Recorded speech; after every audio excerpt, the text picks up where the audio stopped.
Olá, boa tarde. Hoje o nosso assunto é de muita importância, uma coisa que a gente vai precisar ficar bastante de olho, uma coisa que a gente vai precisar ser fiscalizadores mesmo, a gente vai precisar prestar bastante atenção no que está acontecendo.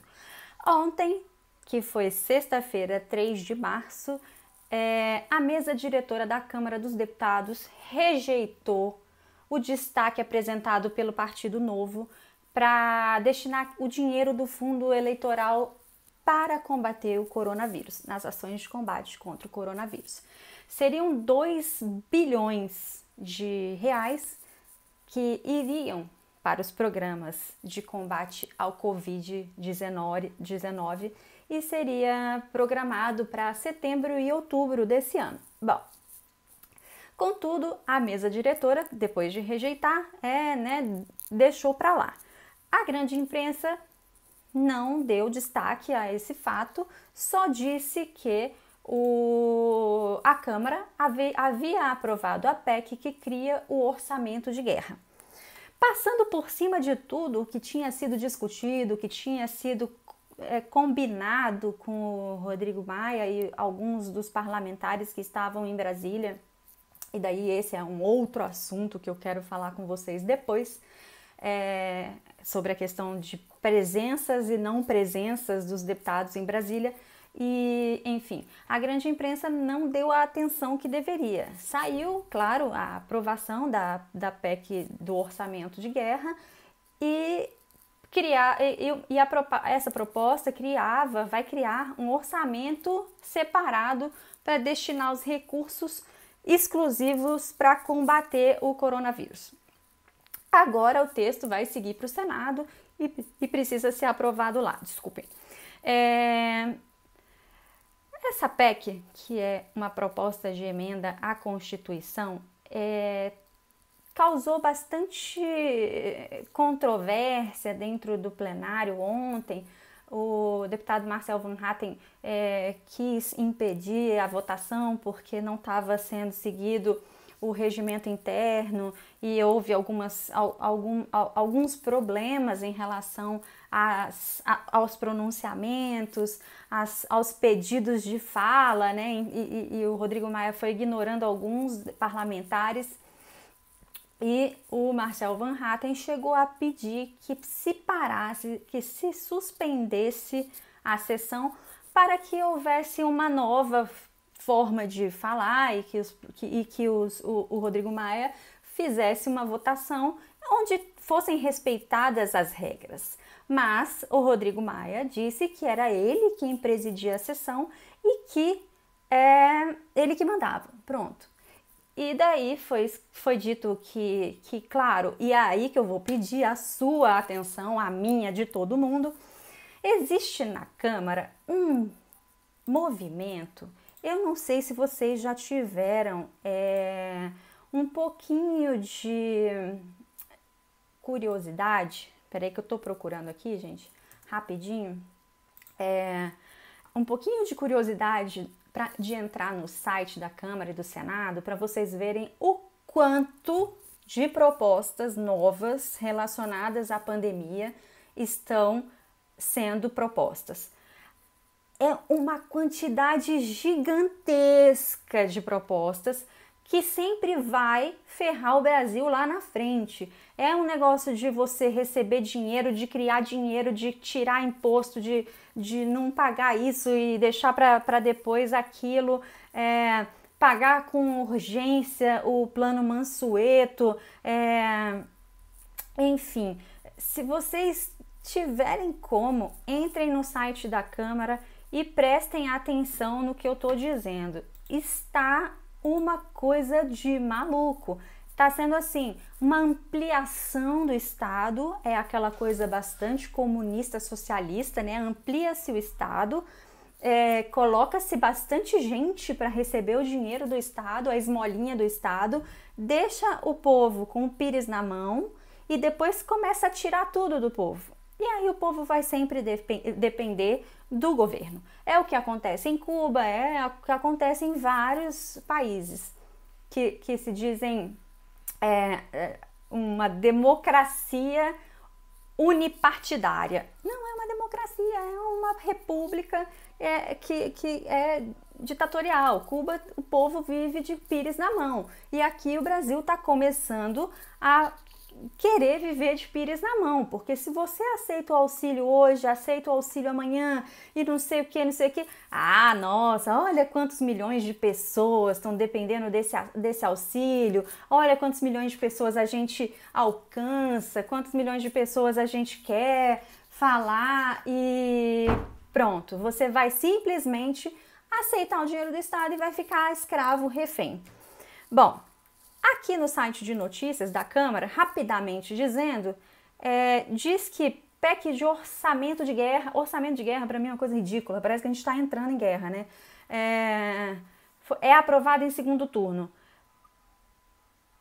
Uma das coisas que muito me chamaram a atenção é que ontem eu entrei em contato com alguns deputados e assim, eles não estão querendo muito conversar, não. É deputado de direita, é deputado que a gente acredita e que gostaria de ouvir da boca do deputado o que estivesse acontecendo, o que está acontecendo lá, explicar o que está acontecendo lá, explicar o porquê tem deputados que estão no plenário e outros que estão em casa, como é que está sendo isso, como é que está sendo monitorado os valores de verba de gabinete, verba de a cota parlamentar, né? Enfim. Mas a gente não consegue. E ontem, quando eu estava vendo essa votação na Câmara, que eu me dei conta que o destaque não ia ser votado, que ele já tinha caído, eu conversei com o deputado Carlos Jordi, do Rio de Janeiro, e ele me disse o seguinte, que eu sempre falo para vocês, que eu sempre digo que a pressão popular é o que funciona no Brasil. Ele disse, Thaís, caiu o destaque, mas ainda tem 2 projetos sobre o fundão que pode ser votado e as pessoas precisam pressionar para que sejam votados.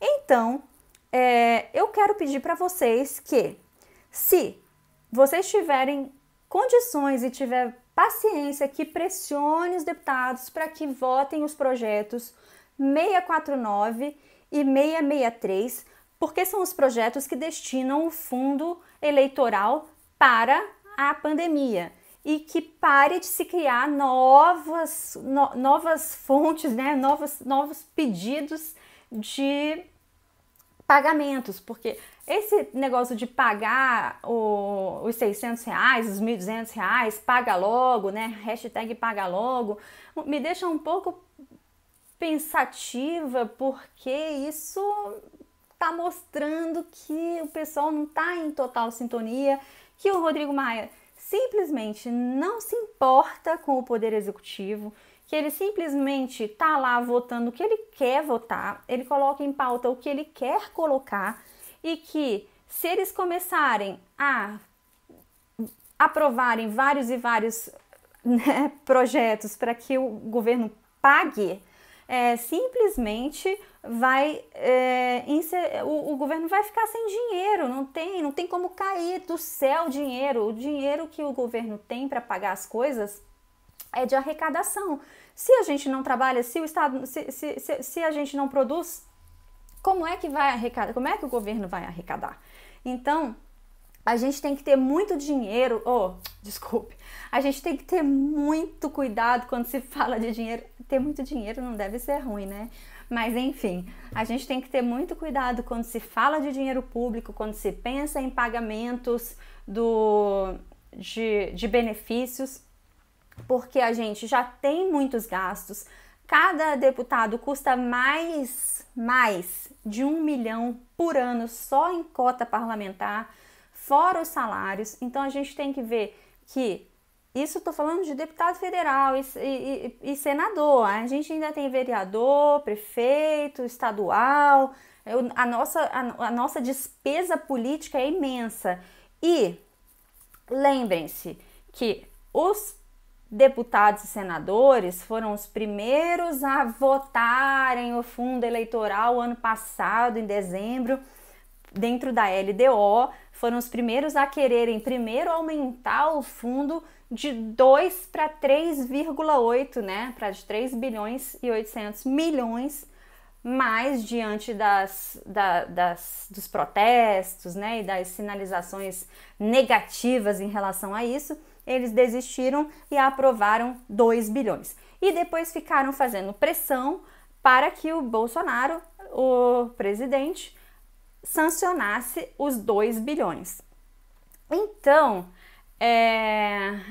vocês quando pensam que um deputado fala que é a favor disso aqui, ele está fazendo palanque, porque ele pode muito bem estar dentro da Câmara verificando quem quer votar o fundão para ser destinado ao combate à pandemia e não ficar fazendo palanque nas redes sociais em lugar nenhum dizendo que ele aprova. Porque se os metade mais um não aprovarem, não vai adiantar nada. Isso é palhaçada, é ridículo, sabe? Não tem como 1, 2, 3 caras falarem que são a favor disso ou daquilo. Não, é palanque, não acreditem, fiquem céticos em relação a isso, porque eles têm que chegar a um consenso e, por exemplo, reduzir o salário deles por 3 meses, sei lá, 50%. Hoje um deputado disse que vai doar 10% do salário dele. Ora, 10% do seu salário, só você, tá, ok. Para não dizer que você não está fazendo nada, está dando 10%, ok, beleza, a gente agradece. Muito obrigada. Dê a quem precisa, ajude uma instituição, ajude uma pessoa humilde, doe 10% para pessoas que vão realmente usar esses 10% de maneira responsável, que destine esses 10% do salário do deputado para um local que realmente vale a pena. Mas não faça palanque em cima disso. Não façam nenhuma politicagem em cima da tragédia. Isso realmente a gente tem que parar de ficar endeusando político que fala que vai fazer isso, vai fazer aquilo e não faz. Porque se 200 e tanto não votarem para reduzir, não votarem para fundo eleitoral ir para lá, não sei o que, não vai acontecer nada. Vai ser um cara fazendo publicidade de uma coisa que não vai acontecer. Então parem, pensem e simplesmente não acreditem quando 1 ou 2 deputados dizem eu quero destinar ao fundo eleitoral. Você pode querer, mas se não fizer a política dentro da Câmara, não vai acontecer nada, não vai ter jeito, entende? Então, eu fico chateada quando eu vejo as pessoas enaltecendo um ou outro parlamentar que disse isso ou disse aquilo, mas que não está definitivamente fazendo alguma coisa. Se quiser fazer alguma coisa, vai fazer. Sabe, vai destinar o salário dele direto para lá, vai abrir mão do seu plano de saúde, vai abrir mão do carro com motorista, vai abrir mão de auxílio moradia de 4 mil, porque você consegue ter sim uma casa mais barata. Por que não? Tem que receber todo o dinheiro. Sabe, eu fico muito chateada. Então esse vídeo de hoje foi para falar para vocês que o Rodrigo Maia ter tirado da votação a emenda que destinava os 2 bilhões para o coronavírus só mostra que o Congresso não está com vontade de fazer nada. Eles querem endividar o governo, eles querem propor 1 zilhão de medidas para aumentar os benefícios para o povo, né? Dá. E o povo que aceita esmola vai viver eternamente escravizado. É exatamente isso que eu queria deixar com vocês. E vamos ficar de olho, pessoal. Um bom sábado e até o próximo vídeo.